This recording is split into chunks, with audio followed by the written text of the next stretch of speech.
Hey everyone, I hope you're doing well and staying safe during this time. If you're new here, welcome to the channel. Like I said, thank you so much for checking me out. If you haven't done so, please make sure to hit that subscribe button just right below the video. Cool, thank you so much. I really do appreciate it. And if you're returning, welcome back. Thanks again for your support. I truly do appreciate having you here.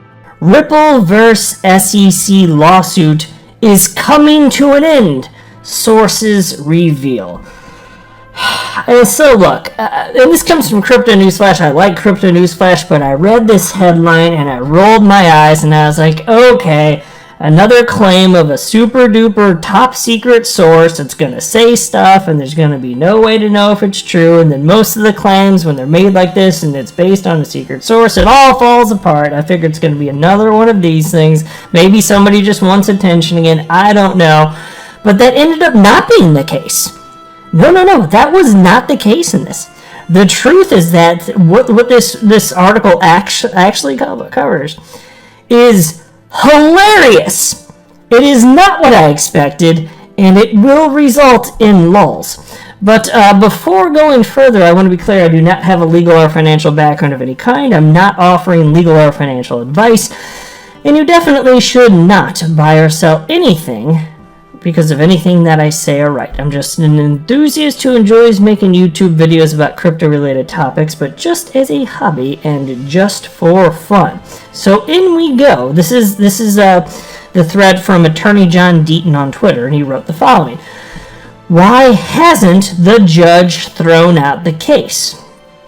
Between tweets, direct messages, and emails to my law firm, this question has been asked over 100 times.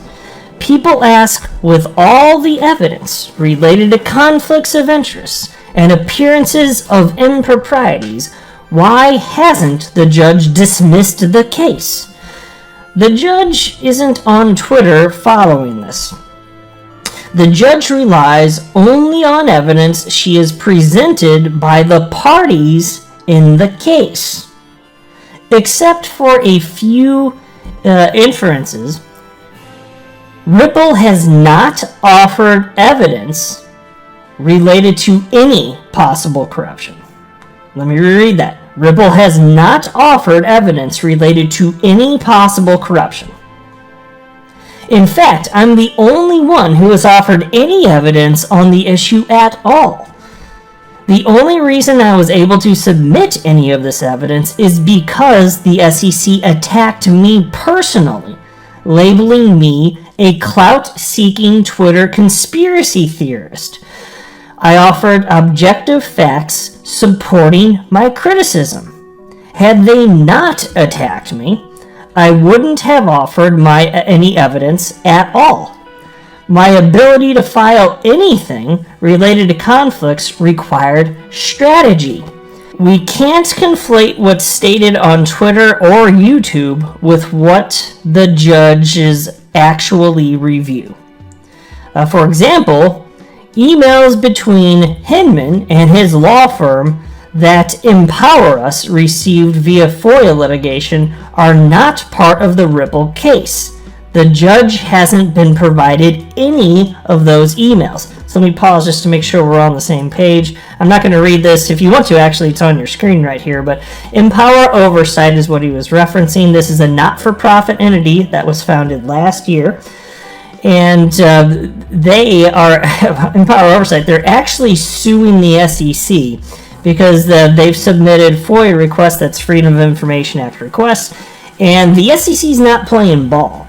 Not very much anyway. And so Empower Oversight's been pushing back, and finally a bunch of the emails relating to Hinman have been provided. There's over 1,000 pages worth of emails that were incorrectly formatted. That's a whole different thing. And they actually did get sent to Empower Oversight, and then Empower Oversight shared them with the public at large. And the XRP community has been combing through these. And so all these emails, though, these are not in front of the judge, unless she actually went out into the wild and found them on her own, which, I don't know, maybe she would have happened to, I don't know. I don't know if she's seeking outside information or just letting whatever information comes to her be, that's it. She's got a busy schedule, I know, so probably didn't see them, but that's kind of the point that he was making. But anyway, that's what was being referenced by attorney John Deaton there. And then John writes, the point I'm trying to make is that people shouldn't expect the judges to throw out the case based on evidence that isn't being presented to the judge. I've seen criticism of the judges because they aren't doing something they haven't been asked to do. It just doesn't work that way. I realize people are frustrated. I am as well. If you want something done, then we have to get the congressional oversight committees to ask for an investigation. So go to crypto-law.us and use the Connect to Congress app. International holders use the International app. And I think he's spot on there. So there's Attorney Jeremy Hogan has shared his own perspective on this too, and it just comes to the bottom line is there's a process that the courts must go through, judges must abide by, and I don't suppose that this would all come to an end, even if the judge actually threw this out. Do you think that would be the end of it from the SEC? Do you think there wouldn't be another litigation? They wouldn't come back and they wouldn't claim to another court that something was had horribly gone awry? You don't think? I do. I think all that would do is set us back, and maybe it would set us back another couple of years, perhaps. For all I don't know. I'm not a lawyer. I'd have to ask a lawyer to find out what that means, but it would certainly be the biggest delay that we've seen yet. Because they're probably what I mean by that is I wouldn't be surprised if there's another court case, another lawsuit filed. So I'm just saying, let's just let this play out. I want it to be over as much as anybody else, but we just have to wait and see where everything lands in the end, basically. And so now, regarding the email that I referenced at the outset of this video, which again, John Deaton, I made very clear that I wasn't telling him I wasn't going to share anything unless I got permission. I just asked him, I said, is it okay if I share part or all of this? And he said, it's fine, you can share anything that you want. And so this email actually dates back to May 3rd of last year, 2021. And the reason that he sent it to me, and also Chip and Jeff from On the Chain, the YouTube channel, is he cites at the end of the letter. So I guess I don't need to explain it now. It's at the tail end of the letter as to why he was sending this to me.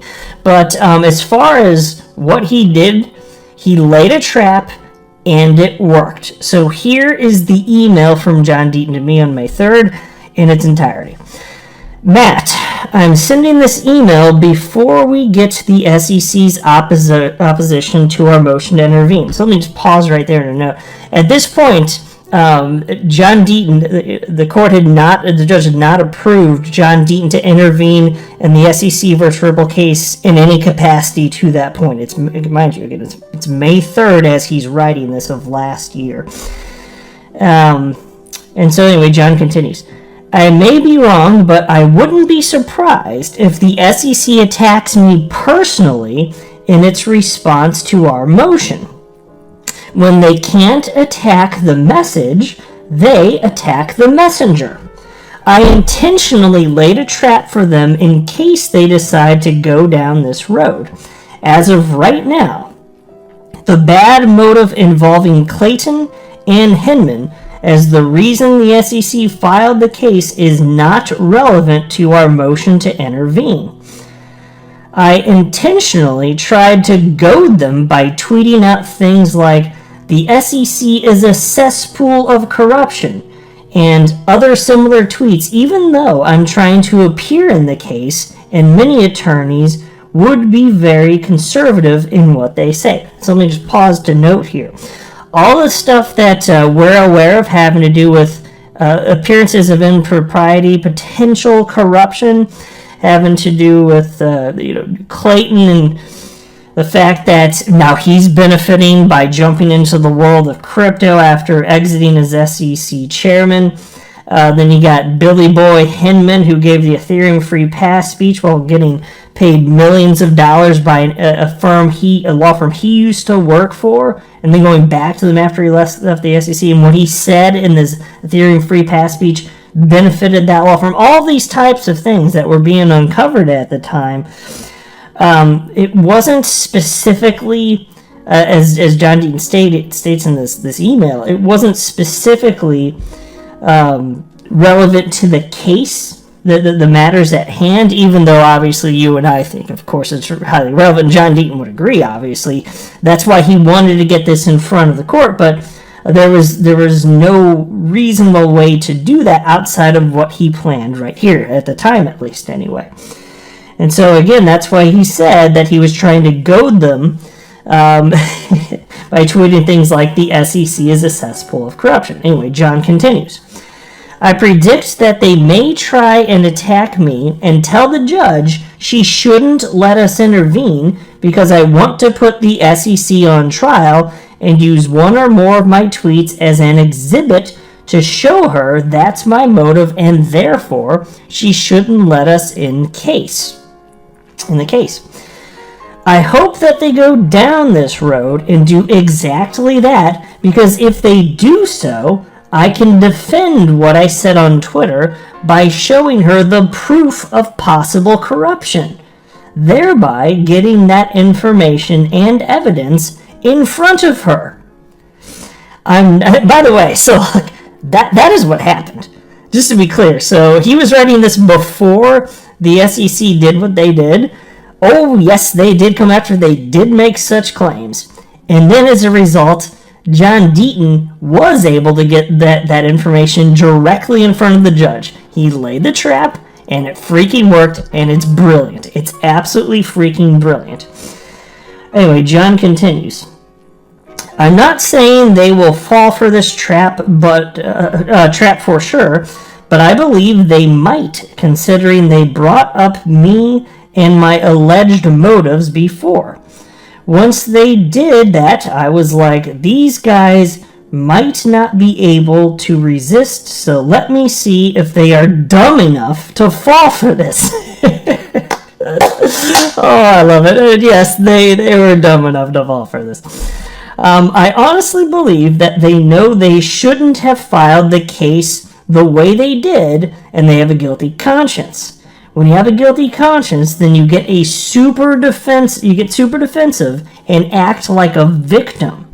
It's similar to how the SEC claims Ripple is harassing the SEC. It's projection. A lot of XRP holders have asked me, will the judge learn about the conflicts of interests or corruption at the SEC? The reality is that all the bad motive is irrelevant to our motion to intervene. We either meet the 4-factor test on intervention or we don't. In the memorandum I filed, I mentioned Grunfest's warning and said something like, for improper motive, the case was filed, but it's irrelevant for the motion itself. And so pause. He's talking about Joseph Grunfest there, who I believe was a former SEC commissioner. Anyway, John continues now. But if the SEC attacks me by saying, look what he said about the SEC, I would be able to bring up the evidence showing bad motives to defend what I said. Hence, she would get to read and see the evidence. So here's what he did. He said things to goad the SEC, like the SEC is a cesspool of corruption. Then they came back, attacked John personally, which opened up the door for him to defend himself by presenting all of this information having to do with the improprieties and apparent corruption, or at least appearance of corruption, having to do with these high-level officials at the SEC. That's what he did, and it worked. And then John wraps up the email by stating, anyways, I wanted to send an email to you just in case it goes down like this and people don't think I'm full of S-word. when I say and say this one. I just butchered that sentence. Let me try that again. I looked at something else, then I looked back and I lost my spot. Anyways, I wanted to send an email to you just in case it goes down like this and people don't think I'm full of S-word when I say this was my strategy and I saw it coming. Of course, maybe the attorneys at the SEC aren't this naive and predictable and won't fall for it.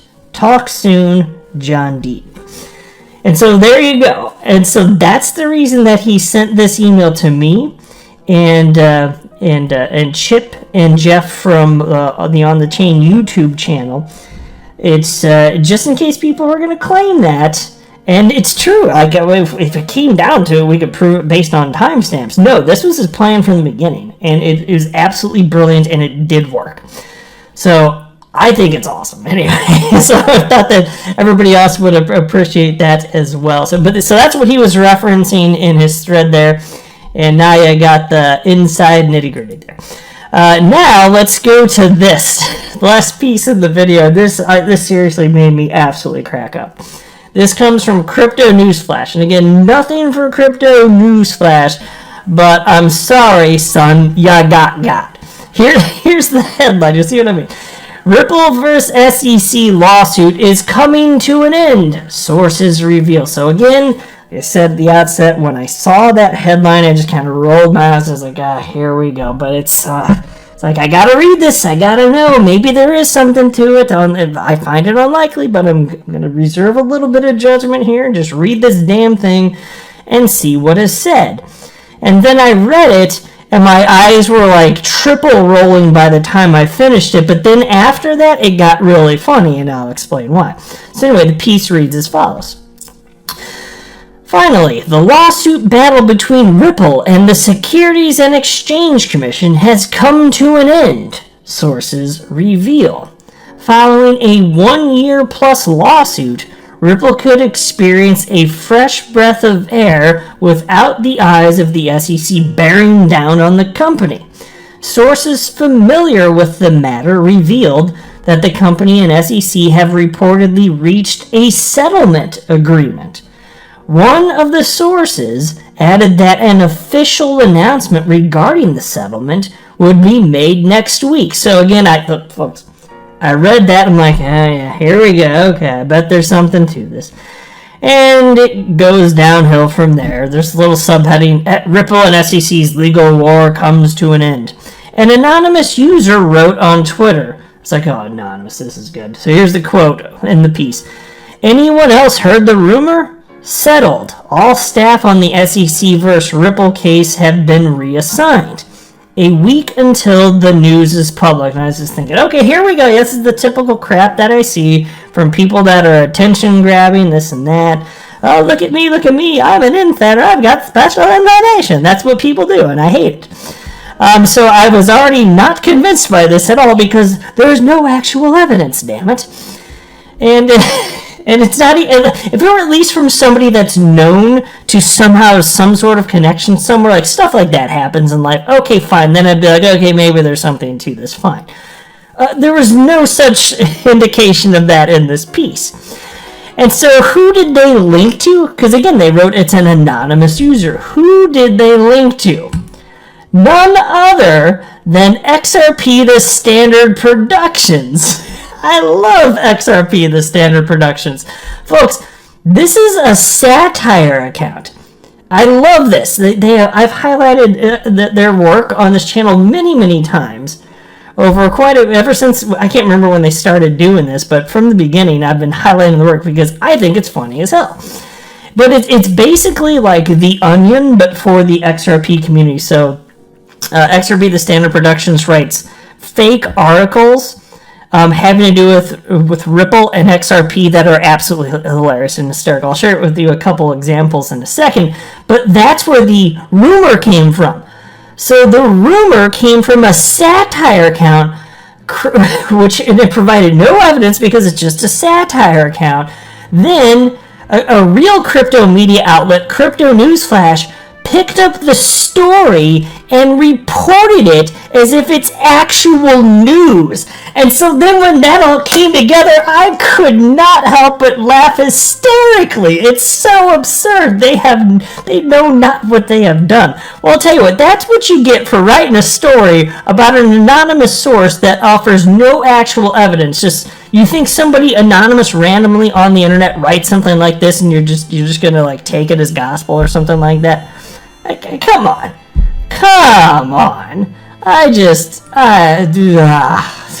It was grinding my gears until it wasn't. I'll just say that. Then I was laughing. So, well done, XRP, This Standard Productions. They didn't set out explicitly to troll Crypto Newsflash, but Crypto Newsflash did fall for what they wrote. It took it as if it were real. So here's what XRP, This Standard Productions actually wrote. Anyone else heard the rumor? Settled. All staff on the SEC vs. Ripple case have been reassigned. A week until the news is public.